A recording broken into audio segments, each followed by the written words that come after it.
Chapter number 7 की शुरुआत में हमें दिखाया जाता है कि सुयान यिन ने लाइटनिंग रेड को पकड़ा हुआ था और वो अपने मन में सोचती है कि क्या वो स्टोर का ओनर एक लेजेंडरी ट्रेनर है, पर वो तो दिखने में बिल्कुल भी ऐसा नहीं है। दूसरी तरफ हमें पेट शॉप का सीन दिखाया जाता है जहाँ पर सुपिंग डॉग पेट बीस्ट की गंदगी सफा कर रहा था और वो कहता है ये डॉग तो बहुत ही ज्यादा गंदा है। इसके बाद का सीन फिर से कंपटीशन एरिना की तरफ शिफ्ट होता है। रेफरी सभी से कहता है ये मैच तो बहुत ही ज्यादा अमेजिंग है और हम सभी को इसे देखने का मौका मिल रहा है। यहाँ पर एक लेवल 1 के स्टर पेट ने एक लेवल 7 की स्किल का यूज किया है। ये सिर्फ फेंगसन वारपेट एकेडमी ही नहीं जबकि पूरी लॉन्गजियांग सिटी की हिस्ट्री में पहली बार हुआ है। इधर जेंग जियाओ गुस्से में सोचता है मैंने बिल्कुल भी एक्सपेक्ट नहीं किया था कि इस छोटे से पेट के पास में इस तरह की कोई एबिलिटी होंगी। फिर रेफरी कहता है इस राउंड के रिजल्ट के बाद में इन दोनों ने ही एक एक राउंड जीता है, इसलिए इनके पास में अभी ड्रॉ वाली सिचुएशन है।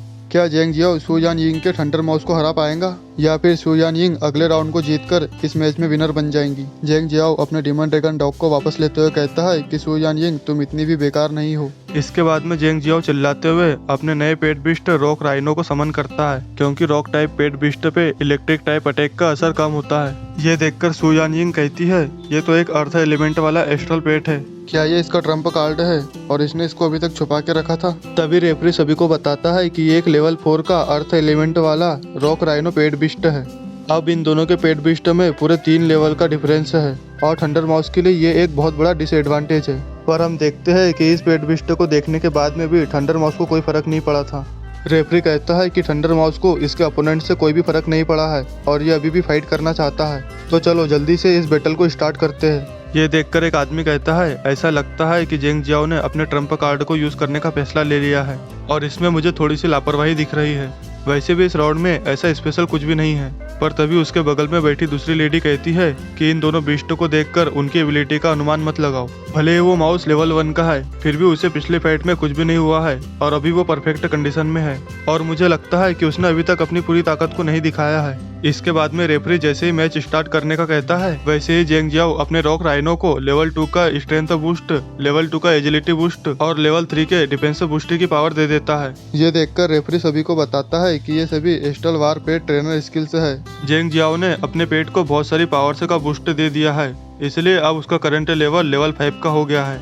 रॉक राइनो की पावर को सेंस करते हुए सुयान कहती है ये तो बहुत ही ज्यादा स्ट्रॉन्ग फोर्स है, मुझे भी अपने थंडर माउस को अपनी पावर से बूस्ट देना चाहिए। सुयान अपनी पावर से थंडर माउस को बूस्ट देने वाली थी कि तभी थंडर माउस अटैक करने के लिए आगे निकल जाता है। इस पर सुयान कहती है कि थंडर माउस और मेरे बीच का डिफरेंस बहुत ही ज्यादा है और अब मैं इसे कोई भी पावर बूस्ट नहीं दे सकती हूँ। थंडर माउस को आता देखकर रॉक राइनो भी उसके ऊपर अटैक करने के लिए आगे आ जाता है।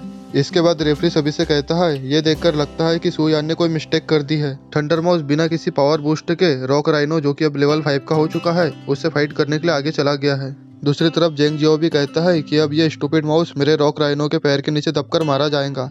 जैसे ही रॉक राइनो लाइटनिंग रेड पे अटैक करता है वैसे ही लाइटनिंग रेड अपनी तेज स्पीड से उससे बच जाता है और अपनी थंडर आफ्टर इमेज स्किल का यूज करते हुए अपनी 2 बॉडी बना लेता है। ये देखकर वो पहला वाला आदमी कहता है ये तो थंडर आफ्टर इमेज है और वाइस प्रिंसिपल भी कहता है ये कैसे पॉसिबल है। रेफरी सभी को बताता है कि ये थंडर आफ्टर इमेज नाम की स्किल है जो कि एक लेवल 7 की स्किल है और वो पहली वाली लेडी भी खुश होते हुए कहती है ये तो बहुत ही ज्यादा इंटरेस्टिंग है, इस लड़की को हम अपनी टीम में जरूर लेंगे। फिर हम देखते हैं कि थंडर माउस रॉक राइनो पर अटैक नहीं करता है और तेजी से जेंग जियाओ की तरफ बढ़ने लगता है और रेफरी बताता है कि थंडर माउस ने सीधे जेंग जियाओ को हराने का फैसला किया है।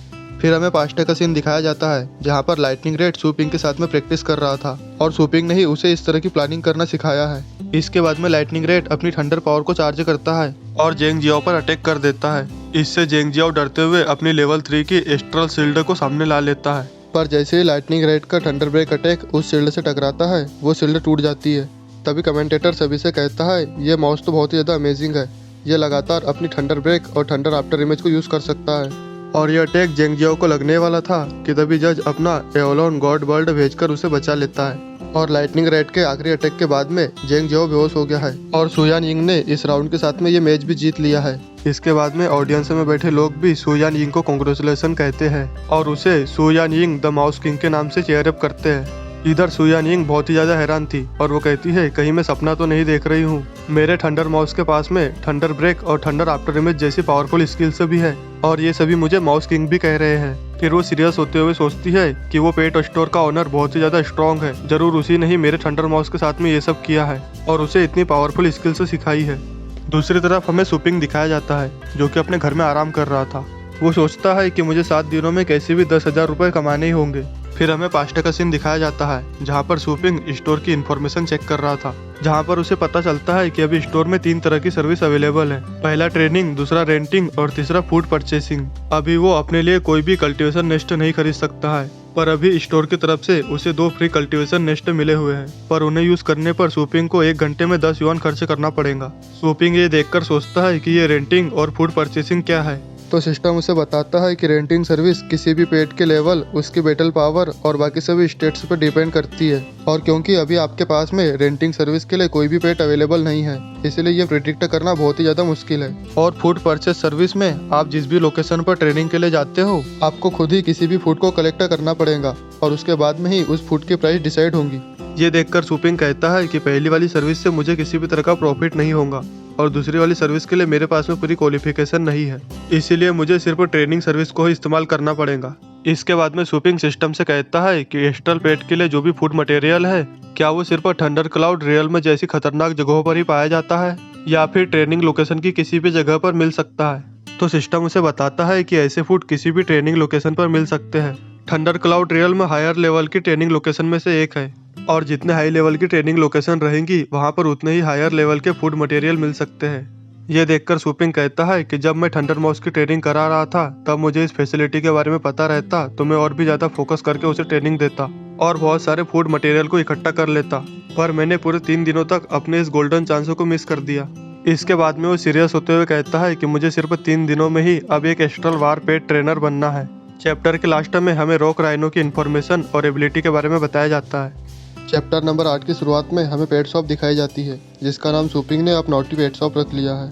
फिर सुपिंग सिस्टम से कहता है कि मुझे सभी कल्टीवेशन एरिया की लिस्ट दिखाओ और उसके सामने बहुत सारे इमेजेस आ जाती है। सिस्टम उसे बताता है कि यहाँ पर अलग अलग तरह के कल्टीवेशन ग्राउंड है।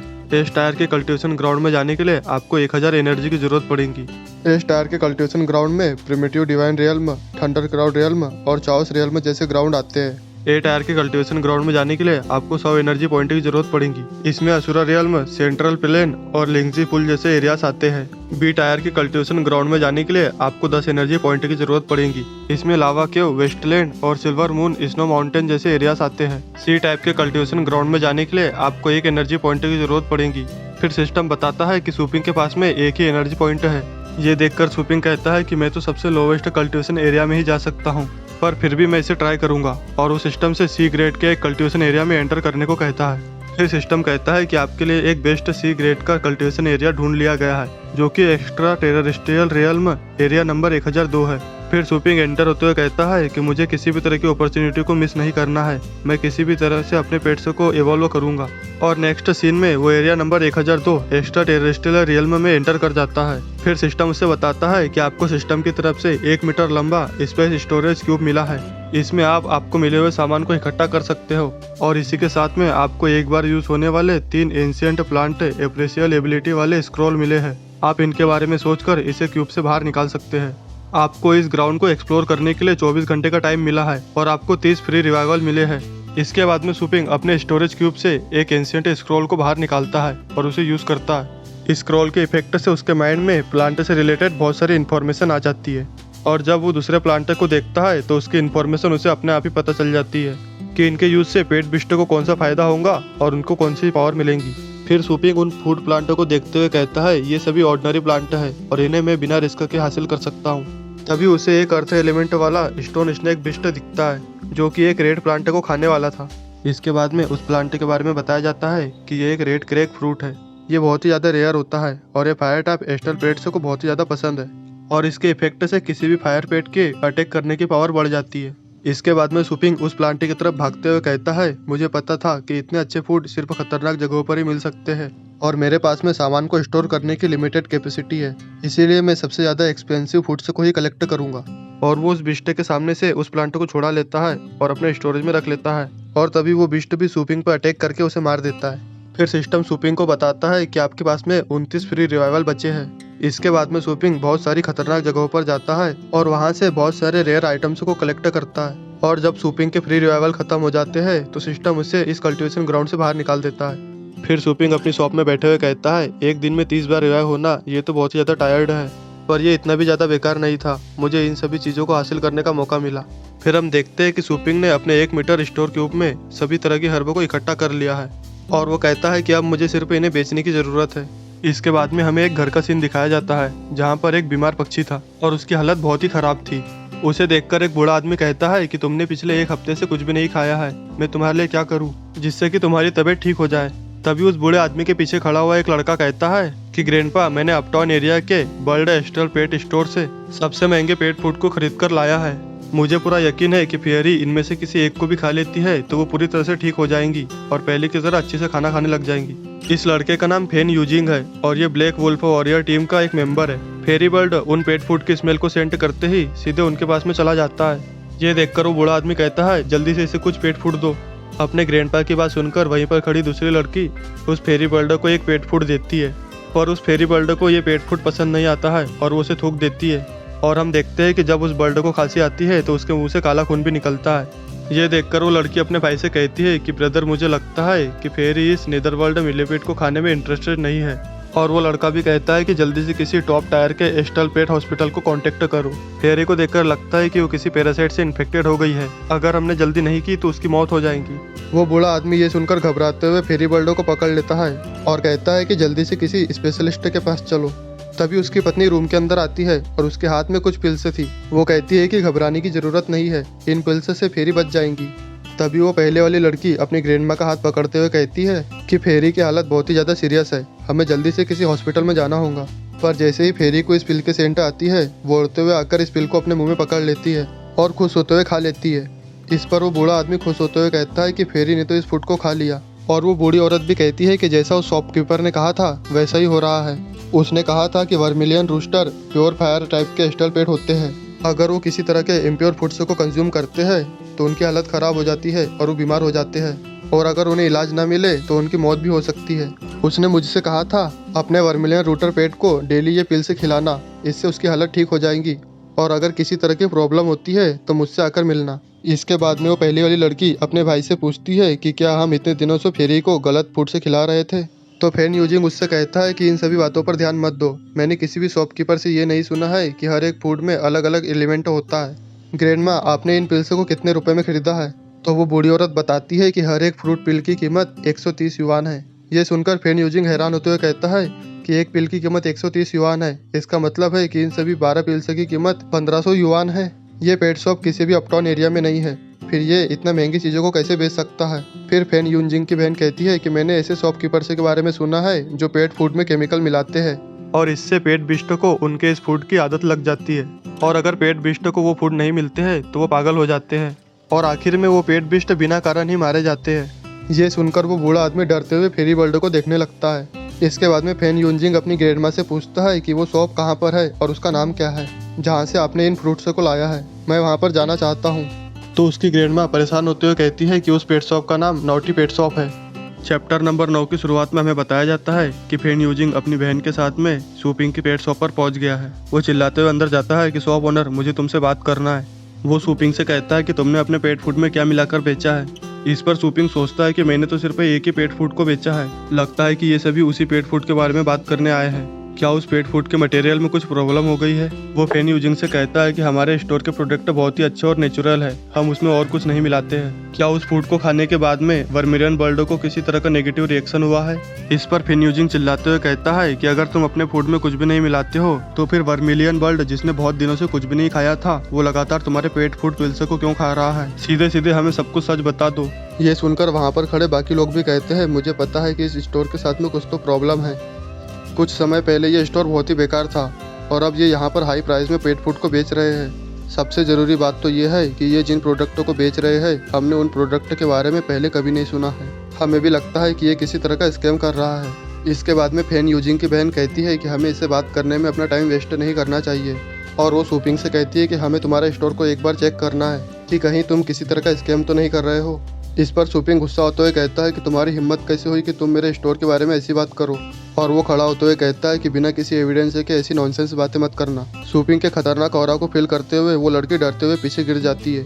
इस पर फेन यूजिंग गुस्से में कहता है कि तुम्हारी हिम्मत कैसे हुई कि तुमने मेरी बहन को डराया, और वो सुपिंग की गर्दन पकड़ लेता है। पर अगले सेकंड में ही सुपिंग के ऑरा पावर से उसका हाथ जख्मी हो जाता है इस पर वो अपना हाथ पकड़कर कहता है कि ये इतना स्ट्रांग कैसे है।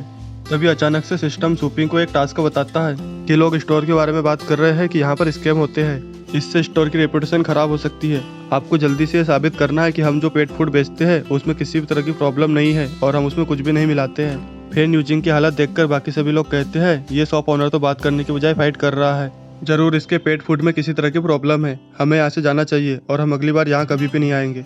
ये देखकर सूपिंग सोचता है कि अगर मैंने जल्दी से यहाँ पर सब कुछ एक्सप्लेन नहीं किया तो मेरे स्टोर की रेटिंग कम हो जाएगी और यहाँ पर कस्टमर भी बहुत कम आया करेंगे। इसके बाद में सूपिंग अपने चेहरे पर स्माइल लाते हुए कहता है कि सभी मेरी बात सुनिए, मैं आप सभी को गारंटी देता हूँ कि हम जो पेट फूड बेचते हैं उसमें किसी भी तरह की प्रॉब्लम नहीं है। अगर आपको भरोसा नहीं है तो मैं आपको प्रूव करके दिखा सकता हूँ। ये सुनकर एक कस्टमर कहती है कि ये साबित हो गया है कि तुम एक स्कैमर हो, इसलिए हम तुम्हारी किसी भी चीज़ को नहीं देखेंगे। दूसरा कस्टमर कहता है कि यही अच्छा होगा कि तुम इस शॉप को बंद कर दो और बाकी लोग भी सूपिंग को स्कैमर कहकर शॉप बंद करने का कहते हैं। ये देखकर सूपिंग सभी को चिल्लाते हुए चुप होने का कहता है। फिर वो एक बोतल में से नीले रंग की एक फ्रूट पिल निकालता है और सभी से कहता है कि क्या किसी के पास में लो लेवल का वाटर एट्रीब्यूट वाला स्टल पेट है। इस पर फेन यूजिंग की बहन कहती है कि मेरे पास में एक है और वो उसे सामने ला लेती है। हमें बताया जाता है कि ये वाटर स्प्रिंग है, इसका लेवल 1 है। फेन यूजिंग उसके सामने आते हुए कहता है कि तुम क्या करने की कोशिश कर रहे हो। सूपिंग उससे कहता है कि ये एक ब्लू क्रिस्टल पिल है, जब ये पेट इस पिल को खाएगा तो तुम्हें पता चल जाएगा कि मैं एक स्कैमर हूँ या नहीं। इसके बाद में वो वाटर स्प्रिंग को नीली क्रिस्टल पिल खिला देता है। ये देखकर एक कस्टमर कहता है कि क्या किसी ने इससे पहले ब्लू क्रिस्टल पिल के बारे में सुना है। दूसरा कस्टमर कहता है ये तो ऑर्डिनरी ब्लू फ्रूट की तरह दिख रहा है जो कि बाकी स्टोर वाले भी सेल करते हैं और इसका यूज़ तब किया जाता है जब किसी भी स्टल पेट का डाइजेशन खराब हो गया है। और वो हंसने लगता है। इधर ब्लू क्रिस्टल पेट के इफेक्ट से वाटर स्प्रिंग की एनर्जी बहुत ज़्यादा बढ़ जाती है और अचानक से ही उसके अंदर से नीली कलर की बहुत सारी लाइट निकलने लगती है। ये देखकर फेन यूजिंग की बहन कहती है कि मेरे वाटर स्प्रिंग के साथ में ये क्या हो रहा है, इसमें से तो बहुत सारी लाइट निकल रही है, क्या ये लेवल अप हो रहा है। और थोड़ी देर में ही वाटर स्प्रिंग का लेवल अप हो जाता है। हमें बताया जाता है कि अब ये लेवल 2 का हो गया है, इसकी बेटर स्ट्रेंथ भी लेवल 1.5 की हो गई है। वाटर स्प्रिंग का लेवल अप देखकर सभी कस्टमर से बहुत ज़्यादा हैरान हो जाते हैं। फेन यूजिंग घबराते हुए सोचता है कि वाटर स्प्रिंग को देखकर लग रहा है कि उसका लेवल अप हो गया है। और जहाँ तक मुझे पता है कुछ स्टोर्स है जिनके पास में ऐसे हिडन सीक्रेट है जिससे वो किसी भी पेट को लेवल अप करा सकते हैं। मुझे लगता है कि इस स्टोर ओनर का बैकग्राउंड बहुत ही ज़्यादा खतरनाक है। फिर वो अपनी सिस्टर का सिर नीचे करते हुए सूपिंग से कहता है कि हमने आपको ऑफेंड किया, इसके लिए हमें माफ़ कर दीजिए। तो सूपिंग बिना किसी एक्सप्रेशन के उससे कहता है कि इस एक पिल की कीमत 8,700 युआन है और एक बिजनेसमैन होने के नाते मैं किसी भी तरह का कॉम्प्रोमाइज़ नहीं करूँगा और कोई भी डिस्काउंट नहीं दूंगा। तो फेन यूजिंग हंसते हुए अपनी बहन जियाओ यू से जल्दी से पेमेंट करने को कहता है। इधर सूपिंग अपने मन में सोचता है कि इन सभी फ्रूट के लिए मैंने अपनी जान को खतरे में डाला था, फिर भी इन सभी की कीमत इतनी लो है। और वो सिस्टम से कहता है कि क्या तुम इन सभी की कीमत बढ़ा नहीं सकते हो। तो सिस्टम उसे बताता है कि प्राइस फिक्स है और इसे चेंज नहीं किया जा सकता है। वाटर स्प्रिंग के लेवल अप होने की वजह से सभी कस्टमर सूपिंग से पिल खरीद लेते हैं। फिर सिस्टम सूपिंग को बताता है कि उसने 31,560 युआन कमा लिए है, जिसे 315 एनर्जी पॉइंट में कन्वर्ट किया गया है। और स्टोर की रेपुटेशन को बचाने से सूपिंग का टास्क भी कंप्लीट हो जाता है और रिवार्ड में उसे 5 दिनों तक किसी भी ट्रेनिंग लोकेशन में जाने की परमिशन मिल जाती है। अपने एनर्जी पॉइंट को देखकर सूपिंग खुश होते हुए कहता है कि अब मैं अवेकनिंग पोशन को खरीद सकता हूँ। इसके बाद में वो शॉप से अवेकनिंग पोशन को खरीद कर पी लेता है। अवेकनिंग पोशन के इफेक्ट से उसके अंदर से बहुत सारी गोल्डन लाइट निकलने लगती है और अवेकनिंग के बाद में हमें सूपिंग का लुक दिखाया जाता है, जहाँ पर उसकी आंखों में अभी भी हल्का गोल्डन रंग था और वो अपने रिफ्लेक्सेस को ट्राई करने के लिए एक उड़ती हुई मक्खी को पकड़ते हुए कहता है तो आखिरकार ये एक वारपेट ट्रेनर की पावर होती है। सिस्टम सूपिंग से कहता है कि उसके पास में अभी भी 215 एनर्जी पॉइंट बचे हुए हैं। क्या वो चाओस ब्रीड स्पिरिचुअल पूल को लेवल अप करना चाहता है। लेवल 1 के अपग्रेड के लिए 10 एनर्जी पॉइंट की ज़रूरत है और लेवल 2 के अपग्रेड के लिए 100 एनर्जी पॉइंट की ज़रूरत है। इसके बाद में सूपिंग अपने चाओस ब्रीड स्पिरिचुअल पूल को 2 बार अपग्रेड करता है। सिस्टम उसे बताता है कि उसके पास में अभी भी 115 एनर्जी पॉइंट है और किसी भी एस्ट्रल पेट को समन करने के लिए उसे 100 एनर्जी पॉइंट की ज़रूरत है। इधर सूपिंग कहता है कि अब भले यहाँ पे मैं फेल हो जाऊँ या सक्सेस हो जाऊँ, पर मैं एक एस्ट्रल पेट को समन जरूर करूँगा और अपने 100 एनर्जी पॉइंट से एक पेट को समन करता है। चैप्टर के लास्ट में हमें वाटर स्प्रिंग की इन्फॉर्मेशन और एबिलिटी बताई जाती है। जाने से पहले वीडियो को लाइक और शेयर करना ना भूलिएगा। चैनल को सब्सक्राइब कर दीजिए। तो मिलते हैं आपसे अगली वीडियो में, तब तक के लिए गुड बाय।